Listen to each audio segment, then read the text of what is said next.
Hey guys, юу яцхан. За өнөөдөр бүгдээрээ Structs сурнаа. Окей, шууд agenda руу оръё.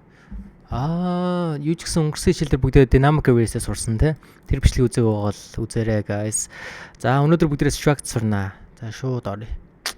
Structs-ын дараа бидэнд mapping байгаа шүү тий. Тэгэл бид нар reference type-саа дуусч байгаа. Окей, тэнгуүтээ reference type-аа дуусчвал бид нар ч одоо нөгөө data type гэдэг дотроо хоёр юу байгаа даа шүү тий. Энэ буцаах юм бол data type дотроо value type гэж байгаа, reference type гэж байгаа тий.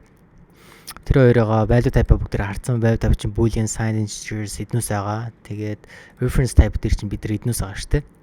Cool. За structs нь миний хамгийн дуртай төрлөө. Яагаад гэх юм бол бид нар custom defined types үүсгэж болно. Тэгэхээр төрлүүд үүсгэж болно гэж зүг. Гэхдээ энэ төрлүүд нь өөрөө structs гэдэг төрлөлтэй л дөө. Гэхдээ ер нь бол custom төрлүүд үүсгэж болно гэж ойлгочих. За яг ингээд бүгдээрээ оролдоо үзэнгүүтээ ойлгоно. Тэгээд яг custom defined types гэхээр яаж байгаа юм бол бид нар ингээд олон хувцсчуудыг групплж болж байгаа байхгүй. Тэгэхээр одоо та нарын declaration syntax судлах энэ example-ыг харах юм бол struct, my struct гэдэг ингээд ийм юу төрөл үүсгэж байгааз my struct төрөл үүсгэж байгаа байхгүй. Data төрөл. Тэнгүүтээ энэ төрлийн дотроо value 1-тэй value 2-тэй. Тэгээ энэ value 1 нь бол int 128-ийн төрөлтэй. Тэнгүүтээ value 2 нь decimal-ийн төрөлтэй. Тэнгүүтээ бид access-тэй my struct-ийг value 1 гэдэг дуудчихлах байхгүй. За my struct-ийн энэ миний custom бичсэн төрлийн доторх value 1 төрлийг дотор нь одоо би юм хийж болно, эсвэл хэрэглэж болно. За тэгээд ер нь бол structs дотроо бол mapping хийж болно, arrays хийж болно гэсэн үг. Тэгэхээр энэ дотор одоо бид нөгөө int 128 decimal ярьжсэн шүү дээ тий. Мөн адил mapping хийж болно, arrays хийж болно. Тэгээд бас structs can be contain би буруу хэлсэн шүү guys. Struct нь одоо mapping дотор хэрэглэж болно, arrays дотор хэрэглэж болно гэсэн үг. Тэнгүүтээ бид нар одоо structs дотроо arrays хийж болно. Тэгээд бас бусад structs-уудыг хийж болно. Гэхдээ mapping хийж болохгүй. За окей, энийг remix дээр бүгдээ харъя. Тэгвэл илүү ойлгомжтой бол. За юу ч гэсэн би бол энд friend гэд төрөл үүсгэсэн. Struct төрөл үүсгэсэн. Дотроо бол nameтэй. Тэгээ name нь бол string 100. Тэгэхээр би энд одоо ингээд friend гэд төрөл үүсгэнгүүтээ доторх name нь бол Garfield гэж өгч болох байхгүй. Тэгмүүдээ би том энэ struct animal гэд нэг том struct үүсгэсэн байгаа. Тэр нь nameтэй, ageтэй, friendsтэй, handsтэй. Friends-ийн төрөл нь өөр struct байгааз. Тэгээ бид сая ярилцсан шүү дээ. Struct дотор бол юу хийж болно? Arrays хийж болно. Бас өөр struct-ууд хийж болно. Гэхдээ mapping гэж болохгүй. За энэ хичээлийн дараа бүгд mapping үзнэ. Тэнгүүдээ бас arrays хийж болно тий. За энд бол би hands нь arrays өгсөн байгаа. Size нь 2 яагаад бол hands хэр чинь зүүн баруун гэдэг 2 гартай шүү дээ тий. Зүүн баруун гарт нь юу байна гэдгийг бид нэг ингээд тодорхойлж байна.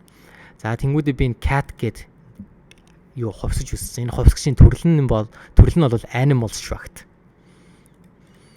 Тэнгүүтээ нэг төрлийн бид нар custom data төрөл үүсгэсэн байгаа. Тэр data төрөл дотор олон юм байж болно. Групплцсан, олон хувьсчдын групп байж болно гэдээ үүсгэсэн байгаа. Тэнгүүтээ бид тэрийг public гэж зарласан байгаа.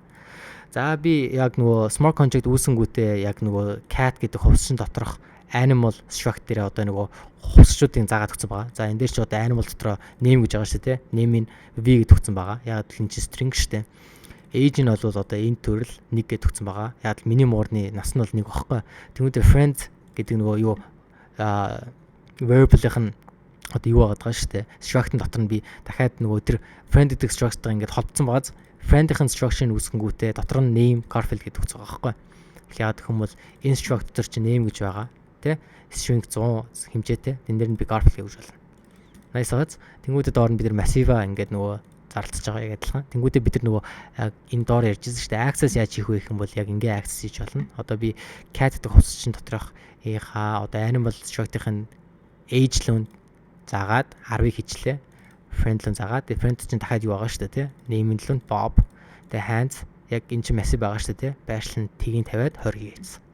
За compile хийгээд за энэ нөгөө dynamic array шиг dynamic array чинь 0.3-аас нөгөө танилцуулагдсан шүү дээ. Харин яг нөгөө struct нь бол 0.2 дээр байж л байгаа шүү guys. Тэгэхээр бид тэр remix дээр хэрэглэж болно гэсэн үг. Compile хийгээд ажиллуулнаа гэсэн үг. Deploy хийлээ. За окей.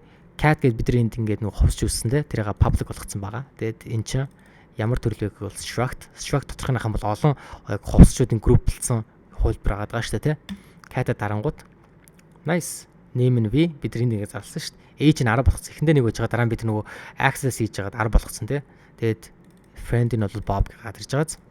Nice. Тэнгүүтээ бид нар хамгийн доор нь яг нөгөө tig index нь ялаа энэ чинь юу 2 size-тай massive үсэнгүүтээ байршил нь бол tig 1 гэж явж байгаа шүү дээ. Бид нар tig байршил дээр нь 20 гэсэн байгаа шүү дээ. Ингээ гарч ирж байна.